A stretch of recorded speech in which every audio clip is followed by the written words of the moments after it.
वसुंधरा दिवस सोशल डिस्टन्सिंगचे पालन करून कारंजा लाड येथे साजरा करण्यात आला। वनदेवी नगर मंगरुळ रोड बायपास येथे वनदेवी मंदिरामध्ये सोशल डिस्टन्सिंगचे तंतोतंत पालन करून एकदम छोट्या स्वरूपात हा कार्यक्रम घेण्यात आला।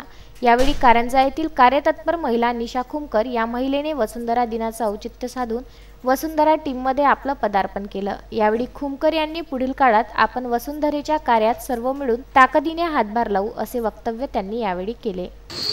जसे मी 2 दिवसाच्या आधी सर्वांना एक आवाहन केले होते की कोरोनामुळे आपल्याला घरातल्या घरात राहून वसुंधरा दिन साजरा करायचा आहे आणि खरोखरच माझ्या सर्व पदाधिकारी महिलांनी त्याला एवढा छान म्हणजे प्रतिसाद दिला की मी आनंदाने खरोखरच आज भारावून गेली की माझ्या मनात जी कल्पना आली आणि ते तुम्ही साकार केली, खरोखरच मी तुमचे ऋणी आहे।